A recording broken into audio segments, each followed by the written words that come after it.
Hello, my name is Damiano Karachi. I am the CEO of Spectrum Accounting Services, and welcome to Business Insights. What we're going to do here today is we're going to try to take tax strategies and integrate them with different business concepts. Please enjoy the show.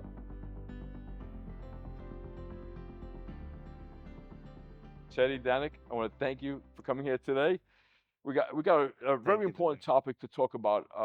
A lot of clients, a lot of people that I know, they want to get into real estate. Sure. So, what made you guys get into real estate? Well, thanks for having us, first of all, man. We really Absolutely. appreciate the opportunity.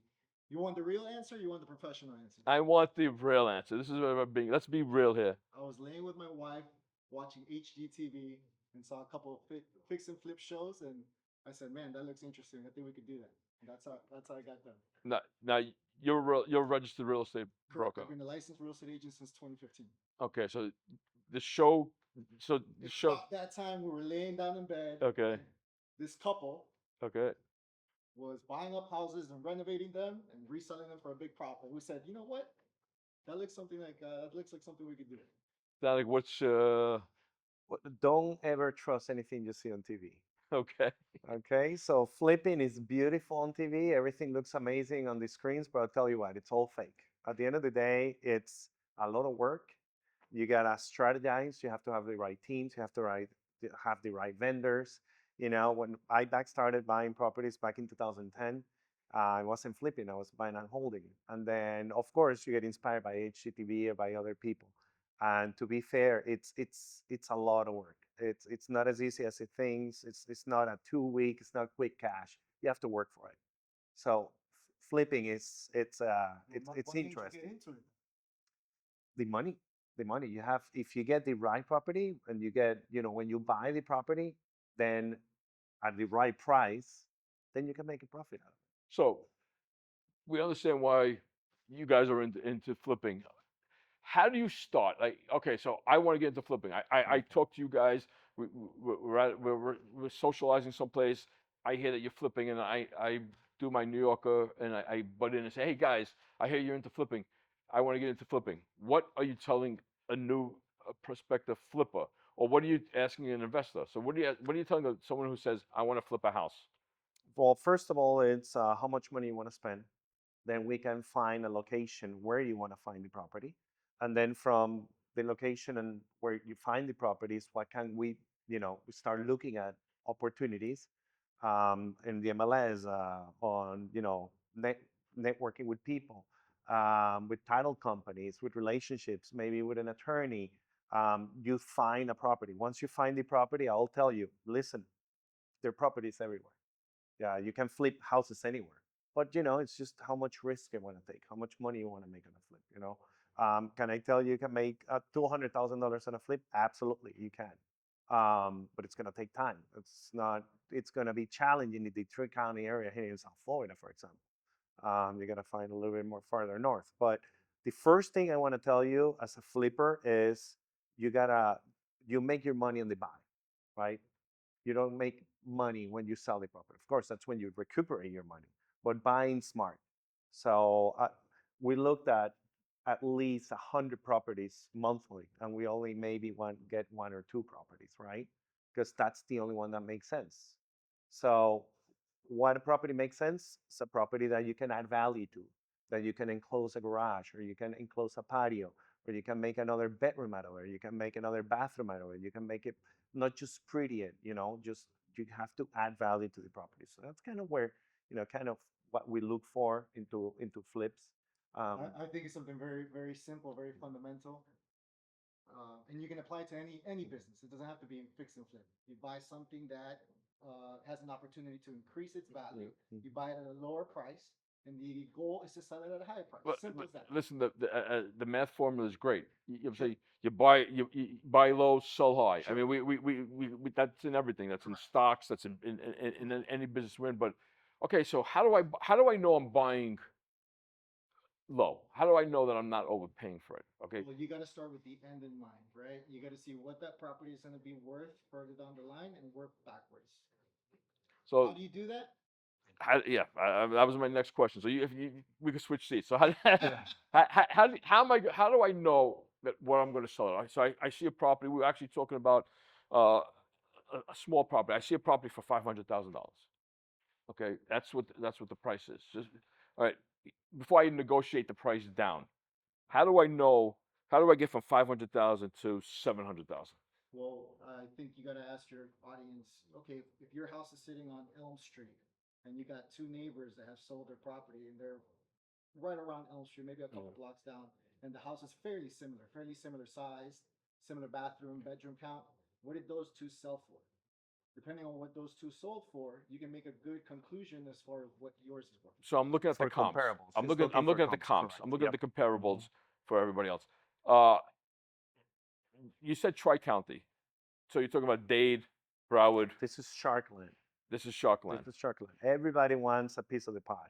So everybody's looking for that property for the maximal return. So So right now, all your properties in the Tri County area, or are you going further north or further west? We've been as far north as St. Lucie County Okay. and west mhm. Collier, right? Yep. Lee County. You Lee okay. County and Collier County. Great. We're going to take a short break right now. Get back with some more questions. Thank you. I'd like to take this time now to thank Founders Shooting Club for allowing us to film here today. Founders Shooting Club is a members only club with a beautiful indoor range, a lounge, cigar room, fitness, golf, the whole experience. If you want a place that feels like a luxury retreat for shooters, visit foundersshootingclub.com and book a tour. Now, let's get back to the show. So we talked about I find the property, I pay the right price for it. Now, how do I find contractors? I'm an accountant, okay? Uh, yeah, I know how to put sheetrock up, but I'm not putting sheetrock up, okay? How do I find the right contractors? And go ahead, we'll start with that question. Yeah, finding a good contractor is challenging. You have to go through several until you stick to the best one you can trust. We have gone through many contractors with fire down the road because they're not honest. They take too many jobs. They don't even know how to manage their own time and their own How do you find the right wife? Let me know. Yes, exactly. Let me know about that. That's the Date answer. around. You have to date around. Date around. You have to you got to get to know somebody. But again, but marriage is different. We're talking about finance here. We're talking. It's a big difference. That's an emotional decision. We're talking about making. You have to do Uh, some trial and error. yeah. So now, one of the things I believe occurs in Just don't go Home Depot at 6:30 in the morning trying to find contractor. no, Don't do that. No, don't do that. no, don't do that. So I know how I want to live.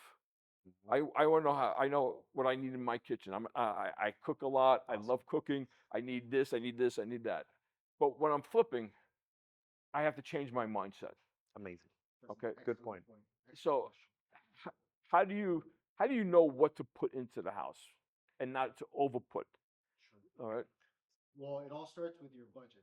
And it comes back to the point that we talked about earlier, which is okay, what do we define as our exit price, our final sales price, and we work backwards from that. So in that process of working backwards, you're going to assign a budget, and you have to be very, very, very strict to stay to that budget because it's very easy Mm. for you to say, "Oh, I think the buyer is going to like X, Y, and Z upgrade." And in your head, it might make sense, but when you go to the market, you might realize the buyer's not willing to pay you the premium that you thought they were going to pay you. So it's very important to stick to a strict price. So your capital went into something and you're not going to get the expected return. Correct. So now your ROI is off. Your expected rate of return is off. You set your budget working backwards from the exit price and you stick to it. And whatever you can fit into that budget, you fit into that budget. And that's it. If something doesn't fit, guess what? Next time, make a better Yeah. budget. So It, I'm watching TV. I see these beautiful people, and they made all this money. That's a great reality. Okay, let's talk about the real reality. Let's talk about real. What is one of the worst flips or the worst decisions you guys made? well, I want to say we probably purchased a house in Tamarack that we thought it was going to be an easier thing said and done, and we thought about replacing a few trusses. We said, we're not going to ask for a permit on the city. We're just going to try to do it quick. Nobody's going to notice. And unfortunately, we got a stop work order, and we had to hire an architect. From there, we had to pull permits. 6 months passed by after going back and forth with the city and fixing the architectural drawings. And here we are. We just ate 6 months out of our time for just a clerical mistake that we thought we were going to do. Right? Well, Eh. let me ask you something. Let's say you found a piece of property, and you knew that it was worth $650,000. In that negotiation, you're able to get it for $260,000. I'm not buying it. You wouldn't buy it? You have 400,000. There's something wrong. That if listen, I'm not that. I'm smart. We're definitely good looking, three of the good looking guys here. But you know what? We're not that lucky. I'm gonna go back to The Godfather. Yeah. Okay, when Don Corleone goes to his adversary and says, "Why are you making me this so special offer? If the offer is not real, if it's unreal, Yeah. it's not real." Well, let me throw you a curveball. They didn't want to accept the $260,000 offer. They wanted something 100 grand more. Okay. But in the curveball of the negotiation, we ended up at the last minute we ended up negotiating $100,000 more, right?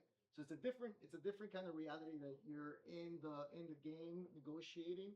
You're thinking the purchase price is going to be $100,000 more, but you ended up getting at the last minute $100,000 off. Now you got a $400,000 spread. You're feeling pretty good about yourself. Correct. I mean, there's got a lot of So the question is, did you make money? lost $6,000. Okay. So going back to if it sounds too good to be You true, made the right decision. you know, so you got to be careful. You can't rush it. You know, I hear some stories that I have a lot of family members and contractors. They take down a sheetrock wall, and also they find money in there. That's the good thing. But we're talking about now. You take down a wall, and now all of a sudden there's problems there. It wasn't even about the construction. It was about the red tape dealing with two bodies, the city and the association. So time is money when it comes to fitting, right? Every day is going to cost you hundreds of dollars, and because it's not coming out of pocket right in that day, it doesn't feel like it. But as time progresses, it adds up very quickly. So I got to make sure where I'm investing. What are the rules? What are the rules of the locality? What are the rules of the state? There's some states. You got to talk about my New York accent. That you know I Red tape. red tape galore. 100%. So one question, one final question before we have to end this discussion is: would you take on more investors right now? Absolutely. Yeah, we're always looking for capital infusions into the business. So if some of my clients, I look at some of my clients and they're looking to make investments, how do I get them in contact with you? Well, just dial 954-667-5678. Very simple. Okay, great. Listen, guys, thank you. This was fun. I think we could have kept on going for hours, and we'll get back to you, and we'll finish these conversations in a future podcast. Thank you very much. Appreciate the opportunity.